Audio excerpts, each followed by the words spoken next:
कोल्हापूरमध्ये भूत उतरवण्याचा अघोरी प्रकार सध्या बघायला मिळतोय। झपाटलेल्या बाईच्या अंगातून मांत्रिकाकडून भूत उतरवण्याचा अघोरी प्रकार केला गेलाय।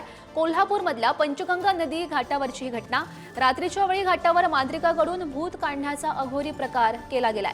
पंचगंगा घाटावर असा प्रकार घडल्यानं संबंधितांवर कारवाईची मागणी सध्या जोर धरू लागली आहे। आणि या संदर्भात अधिकची माहिती जाणून घेऊयात। आमचे प्रतिनिधी शेखर पाटील सध्या आपल्या सोबत आहेत। शेखर, गौरी, आपण बघतोय कोल्हापुरातला पंचगंगा नदी घाट आहे आणि याच घाटावरती एक आघोरी प्रकार सुरू आहे। पहिल्यांदाच अशा पद्धतीचा प्रकार जो आहे तो निदर्शनास आलेला आहे। यापूर्वी देखील काही घटना घडलेल्या आहेत, मात्र हा जो प्रकार आहे तो एका झपाटलेल्या बाईच्या अंगातून मांत्रिकाकरवी भूत काढण्याचा हा सगळा आघोरी प्रकार आहे। कोल्हापुरातल्या पंचगंगा नदी घाटावरती रात्रीच्या वेळची ही घटना आहे।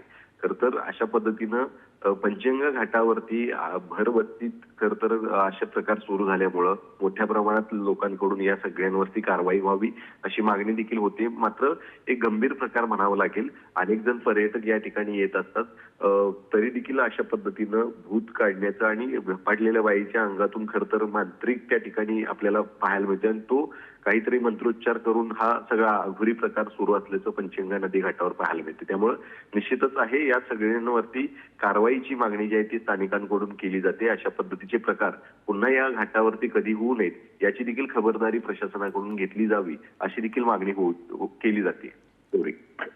नक्कीच नक्कीच। शेखर, पोलिसांनी याकडे तर आपण एक व्हिडिओ बघतोय त्या संदर्भातला, तो त्याच प्रकाराचा, पोलिसांनी या व्हिडिओची काही दखल घेतली आहे का? त्यांच्याकडून कारवाई केली जाते का? गौरी, अद्याप या संदर्भातली माहिती सध्या मिळाली नाही। मात्र आता आपण ही बातमी दाखवतोय त्यानंतर निश्चितच या संदर्भात दखल जी ती घेतली जाईल। संबंधित लोक कोण होती आणि अशा पद्धतीनं घाटावरती प्रकार जे अघोरी सुरू आहेत हे अघोरी प्रकार बंद व्हावेत आणि संबंधितांवरती कारवाई व्हावी यासाठी निश्चित ते प्रयत्न करतील। मात्र सध्या तरी हा व्हिडिओ जो आहे तो पुढारी न्यूजच्या हाती लागलाय। त्यानंतर आपण ही सगळी अघोरी कृत्य जे आहे ते या ठिकाणी सुरू असल्याचं पाहायला मिळते। रात्रीच्या वेळी खरं तर पंचगंगा नदी शेखर, तुम्हाला घाटावर थोडंसं थांबवते। आपल्यासोबत बोलण्यासाठी महाराष्ट्र अंधश्रद्धा निर्मूलन समितीचे सदस्य हमीद दाभोलकर आहेत। दाभोलकर सर, आपण सध्या हा व्हिडिओ बघतोय। कोल्हापूरमध्ये भूत उतरवण्याचा अघोरी प्रकार घडलेला आहे। एका झपाटलेल्या बाईच्या अंगातून मांत्रिकाकडून भूत उतरवण्याचा प्रकार बघायला मिळतोय। खरं तर अशा स्वरूपात अंगात येणं एखाद्या बाईच्या हे सौम्य स्वरूपाच्या मानसिक ताणतणावातून घडणारी घटना आहे आणि त्यामुळे तिला भावनिक आधाराची अशा वेळेला गरज असते। तर मांत्रिकाकरवी अशा स्वरूपी त्याच्यावरती अघोरी विद्येसारख्या गोष्टींचा वापर करण्याचा प्रयत्न करणं हा जादूटोणा विरोधी कायद्यानुसार गुन्हा आहे। त्याच्यामुळे पोलिसांनी तात्काळ या मांत्रिकाला अटक करावी आणि जादूटोणा विरोधी कायद्याअंतर्गत गुन्हा दाखल करावा अशी अपेक्षा आहे।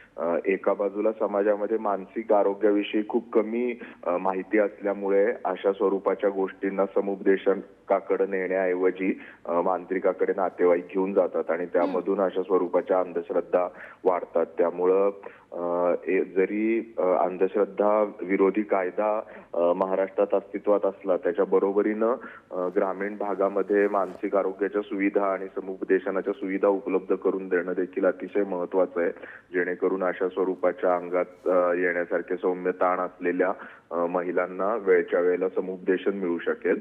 जादूटोणा विरोधी कायद्याअंतर्गत दक्षता अधिकारी नावाची एक तरतूद आहे, ज्याच्या अंतर्गत प्रत्येक पोलीस स्टेशनचा सिनियर PI हा त्या भागातल्या अशा स्वरूपाचे दावे करणाऱ्या मांत्रिकांची चौकशी करू शकतो, त्यांच्यावरती निगराणी ठेवू शकतो। दाभोलकर सर, नागरिकांनी या अशा प्रकारांवर विश्वास न ठेवणं गरजेचं आहे। नेमकी पोलीस काय कारवाई करतात हे सुद्धा बघणं महत्त्वाचं असेल। धन्यवाद दिलेल्या सविस्तर प्रतिक्रियेसाठी।